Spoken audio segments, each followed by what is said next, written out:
We're back here at Canada Games Park as we are most of this week and talking about the big Canada Games that are going on at Brock University. This is part of a huge facility called the Canada Games Park. Over $100 million was spent on this facility, which will go to Brock University and the Niagara area. And this particular building will have a name called the Walker Sports and Ability Center, and that will be called that after the Canada Games are over. But right now this is called part of Canada Games Park. So, as we talked about briefly yesterday, over 4,500 volunteers are needed to make these games go. So the community really has to buy into it because there's only something like 100 people who are actually paid to work here at the Canada Games. People are coming from all across Canada. Over 4,500 volunteers are having to be involved in that. We're going to talk to some of them today. And we're going to go over and talk to this lady here. I'm going to interrupt her. I'm not sure what she's doing, but she's getting ready for wrestling. Can I interrupt you for just a second? Of course you can. Come on up and talk to me for a second. All right. Now, your name is? Marianne. Marianne, nice to... Yep. Okay, and again, we've sort of talked a couple of times that volunteers are sort of the heartbeat and the blood of this kind of event of this size. Mm-hmm. So tell me about your interest in being part of this. I love sports. I teach and coach athletics, and having this here, because I live in the area, is what an awesome experience and opportunity, and I'll go wherever they want me. So I've been in beach volleyball and scoring that for the last few days, and the box lacrosse is so exciting right now, especially the going into playoffs today, and wrestling, there's so many people that I know that this is where I'd like to be, for sure. Okay, so this is sort of an offshoot of what you do in real life, teach and coach, and this is kind of, so how do you like it from this perspective? Because have you been doing volunteering for these kind of events for very long? Whenever I get the opportunity, I would definitely be volunteering. My summer's off, it's what an awesome experience, especially here. Have I been doing it long? Yeah, I volunteer a lot. Yeah. All right, so what do you get out of taking your time, which is summertime, and you could be doing, you could be doing a lot of other things, more exciting, but what for you is the drive to do this? Sport, the competition. I really enjoy talking to people when finding out where they're all from, and especially, obviously, all the provinces, and then cheering on all the athletes. That's probably one of my favorite things to do.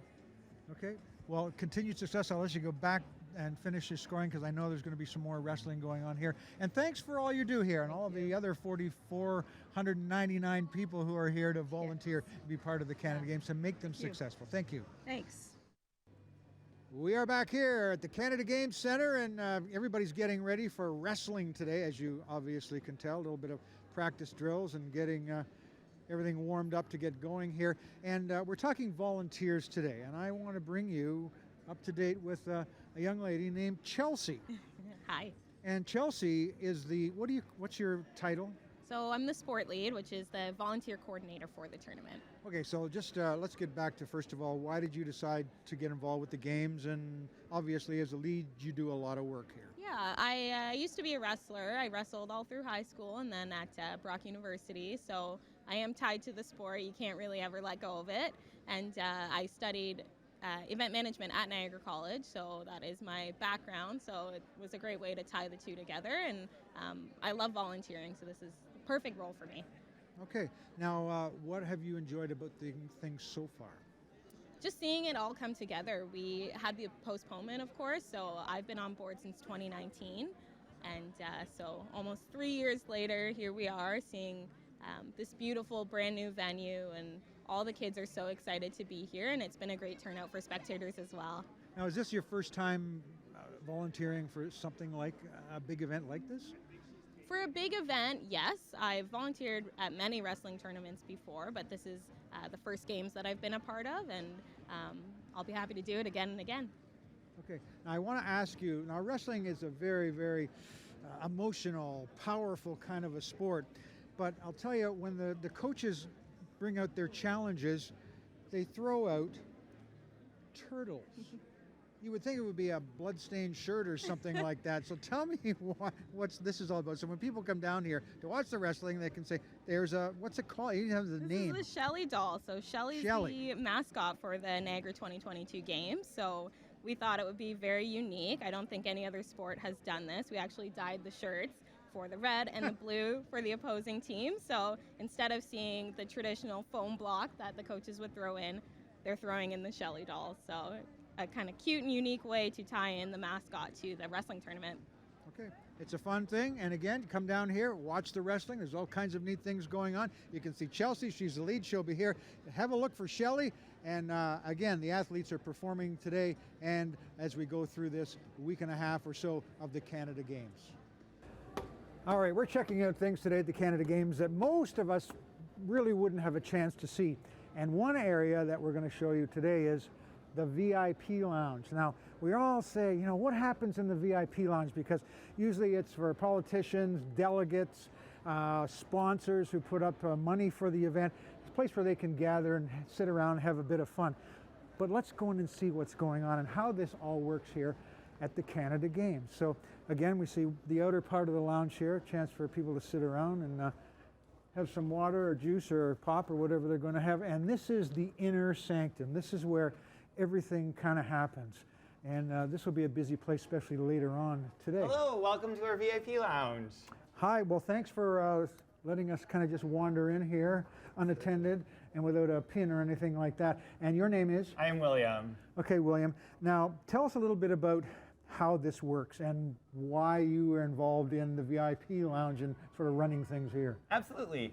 So my role here is the protocol lead for Canada Games Park. The VIP lounge works for anyone who is associated with the games, whether they be a government official or a sponsor or involved through Sport Canada. So we provide a space for them to have some food, have a beverage, and then enjoy the events that are happening. But it's also a place where they come to talk about things. How's this working? How's that working? So it's not just a playroom for special people, right? It is not, no. A lot of networking and connections are made here. So it's a great facility for people to meet up and enjoy the event. I just spied these things right behind us here. So this is a couple of things that people can take away. Succulents made at the Niagara College Greenhouse Nursery. How cool is that for people? And also some honey from the beekeeping program. Wow, that's kind of neat takeaways for people. It is. Tell me, some people, are sort of a one-off with these things. Do you do a lot of this stuff? I have, yes. This is my 5th multi-sport games. I've had the opportunity to do 4 Olympics and a Pan Am Games as a volunteer. Okay, so a lot of people will say, well, I'd like to get involved with that. But okay, so you've done it a lot, and you've done it in big events, and they're always just chaotic. What's the fun in it for you? Oh, it's the excitement, it's the adrenaline rush. Once the atmosphere gets going, once the sports start, it's so exciting to be just a small part of it. Okay, now a lot of people would say, well, I'd like to volunteer at these events, but I only hear about it after the fact, and it's already got everybody. How do you find events that are going on and then say, okay, I want to volunteer, I want to be part of that? So it's a lot of research. So going to the Canadian Olympic Committee's website, for one, if you're interested in the Olympic Games. Through here, it'd be going to the Canada Games website to look for opportunities that are out there to volunteer at the future Canada Games that are coming up. And you just kind of have to keep your nose on the ground. Okay, looks good, and everything's ready for everybody when they show up. What if I steal a cookie? Would anybody We won't notice? tell anyone. Go for it. I'm going to take a cookie, Nelson's see it. We've got a big lacrosse game here going at the Canada Games. We have Saskatchewan in white against PEI in green, and the winner will take on Ontario for the gold medal. So this is a big game. Good crowd out here actually today too to see these lacrosse games. And again, lacrosse is back in the games after a long absence, and a very, very popular sport, and certainly one of our heritage sports in Canada. But we're talking about volunteers today and how you can be involved if you want to be, because the volunteers seem to love what they do here as part of the games, and they put in a lot of time, but they also have a lot of fun. I'm going to interrupt this gang here. You can always tell the volunteers when you come. They all have the blue shirts on like this. Can I interrupt? Who is the volunteer manager. Who runs them? That's me. That's Hello. you, Corey. Corey? Corey. Yeah. Okay, come on, Corey. Let's Yes. come on over here and talk to me for a second. Sorry to interrupt. No problem. Probably a Happy to. high-level discussions going on. Very there. high-level discussion about lunch today. Okay, and you're from? I'm from Welland, Ontario. And how did you get involved with this? Sure, I've been involved with the Canada Summer Games since the ground floor. I got involved as the volunteer services lead here at Canada Games Park in January of 2020. So it's been a long stretch, but an exciting couple years of planning. Okay.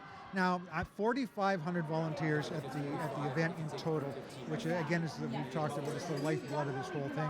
100 paid people, but it's the volunteers that make up the story. However, volunteers are always hard to work with, and it's like trying to line up ducks. So how do you line up 4,500 ducks? Sure, absolutely. Well, so here at our venue at Canada Games Park, we're doing obviously all the events that you've seen, but inside the lacrosse, the wrestling, next week the volleyball, outside's beach volleyball today. So we're looking after all of the volunteers who are supporting those initiatives. So we're looking at here throughout the 2 weeks, we're looking at about 900 volunteers, about 250 to 300 a day who are expecting to show up. And we're thankful here at Canada Games Park that we have some really, really strong volunteers. However, as you mentioned, it's like herding ducks. It's making people feel that they have an important role and that they're playing an important part of the games. They're coming in, we're making sure that we're giving them a task, we're making sure that they have a really good experience when they show up, and it's making sure that we're organized on the back end, making sure that they know where to come when they're here, and preparing them for their shifts. So there's been some great training that the Games has provided. There's been some great opportunities, and of course, all volunteers enjoy free lunch, so we're making sure that volunteers are fed. Free lunch, that's important. That's so right. what is the kind of person that makes the best volunteer? That's hard to say. There are different volunteers, or different people, I should say, that make different volunteers for different areas. But I would say for the frontline staff, the people who are meeting and greeting, obviously it's a bit of a bubbly personality, it's outgoing, but we also need people who are good on tech. We also need people who are good on the back end. We also need people who are organized. We kind of need a little bit of everything, but certainly anyone who's got a friendly face and a smile and is going to make people feel welcome, we love those people. There's still lots of time to go in the Canada Games. Are there still opportunities? Can people still get involved? We will not turn down any volunteers at this stage in the game. We would certainly appreciate anyone who's Okay, how do willing to they give how up do they their get time. on? How do they get involved? If they go to the Niagara 2022 Games website, there's a Get Involved tab on the website, and they can sign up to volunteer there. Okay. Well, I hope all of our get-togethers with all the people today sort of give some of you a push to volunteer and get involved. You can get a hold. Maybe you'll work with Corey. Maybe you'll work in one of the venues. But volunteers, again, the lifeblood of the Canada Games.